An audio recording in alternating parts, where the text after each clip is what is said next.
કાંદલ જાડેજા અને ઢેલીબેનની પ્રતિષ્ઠાનો જંગ છે। બંને પાલિકામાં ભાજપ સામે એસપી મેદાને છે।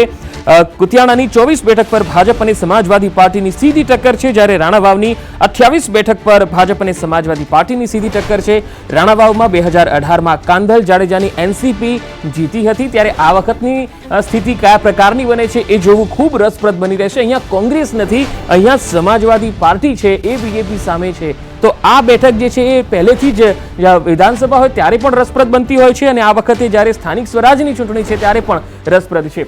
પ્રણવ, સ્થાનિક સ્વરાજની ચૂંટણીમાં કાંધલ જાડેજા અને ઢેલીબેન જે કુતિયાણા રાણાવાવની જે બેઠકોની જો આપણે વાત કરીએ તો એમાં કોંગ્રેસ નથી, સમાજવાદી પાર્ટી છે જે વિપક્ષ તરીકે છે। કેટલી મહત્વપૂર્ણ લાગે છે રસાકસી આ બેઠક ઉપર?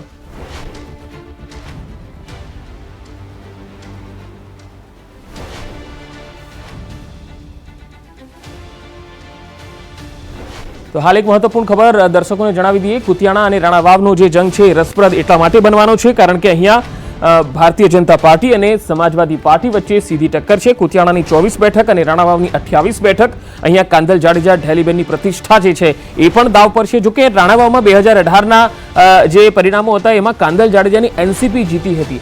આ વખતની સ્થિતિ કયા પ્રકારની છે એ જોવું રસપ્રદ બની રહેશે, કારણ કે આ વખતે જે છે એ સમાજવાદી પાર્ટીની સીધી ટક્કર આ બંને જે પાલિકા છે તેના ઉપર દેખાઈ રહી છે, અને કોંગ્રેસ આ બેઠક ઉપર નથી લડી રહી, એટલે કે નથી દેખાઈ રહી। ચોક્કસ કહી શકાય કે કુતિયાણા અને રાણાવાવ જે બેઠક છે તે જે કહી શકાય કે કુતિયાણા રાણાવાવ જે નગરપાલિકા છે તે ચૂંટણી રસપ્રદ એટલા માટે અહીં બની રહી છે કારણ કે તેની અંદર ત્રીજા પક્ષની અહીં એન્ટ્રી થઈ છે।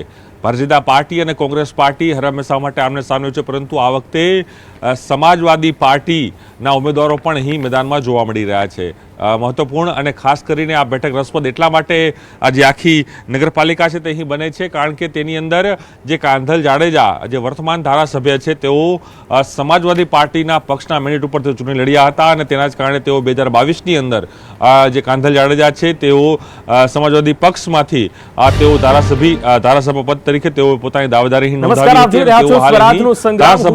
ધારાસભ્ય પણ અહીં તેઓ છે। તેથી તેઓ અહીં પોતાના જે ઉમેદવારો છે સાયકલ જે નિશાન છે એટલે સાયકલ, પંજો અને સાથે જ એ કહી શકાય કે કમળ, આ ત્રણેયનું અહીં જંગ જોવા મળશે, અને એટલા માટે જ રસપ્રદ બની રહી છે કારણ કે વર્ષોથી અહીં જે કહી શકાય કે કાંધલ જાડેજાનું વર્ચસ્વ આ તમામ જે વિસ્તારો છે તે વિસ્તારોની અંદર અહીં રહ્યું છે, અને તેના જ કારણે પહેલાં પણ તેઓ 2018ની ચૂંટણી જે થઈ હતી જે 7 વર્ષ પહેલાં 6 વર્ષ પહેલાં તેની અંદર તેઓ એનસીપીના ઉમેદવારો અહીં પસંદ કર્યા હતા, એનસીપીના ઉમેદવાર તેઓ ઉતાર્યા હતા, પરંતુ 2022માં કાંધલ જાડેજાને એનસીપી તરફથી ટિકિટ નથી મળી, ભારતીય જનતા પાર્ટી ટિકિટ નથી આપી કે કોંગ્રેસ પાર્ટી ટિકિટ નથી આપી, તેના કારણે તેઓ સમાજવાદી પક્ષના જે મેન્ડેટ ઉપર ચૂંટણી લડ્યા હતા, તેના જ કારણે સમાજવાદી પક્ષના તેઓ એકમાત્ર ગુજરાતના તેઓ ધારાસભ્ય છે, કારણ કે સમાજવાદી પક્ષ જે છે તે મોટા ભાગનો ઉત્તર ભારતમાં તેનું વર્ચસ્વ રહ્યું છે, પરંતુ તેઓ માત્ર એક ગુજરાતના અને એ પણ અલગ જે પક્ષ કહી શકાય કે સમાજવાદી પક્ષ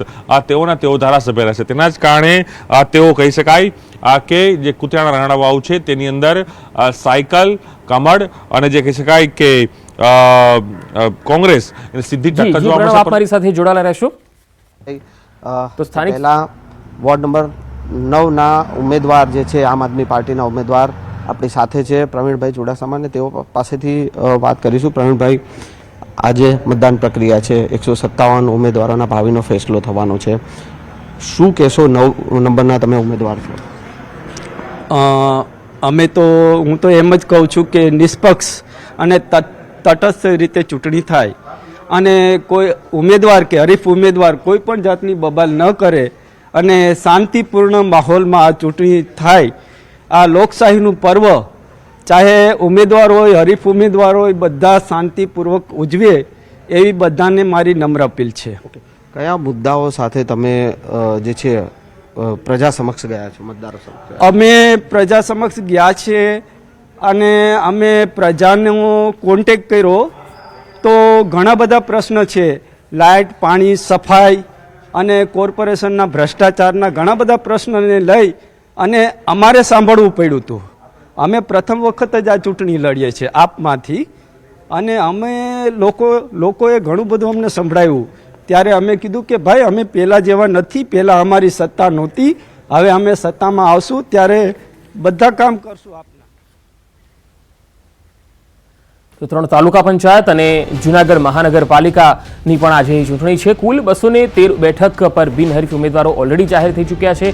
18 ફેબ્રુઆરીએ પરિણામ આવવાનું છે ને અત્યારે જે વોટિંગ જે છે એ શરૂ થવા જઈ રહ્યું છે. થોડી જ મિનિટોની વાર છે અને મતદારોમાં પણ જબરજસ્ત ઉત્સાહ દેખાઈ રહ્યો છે.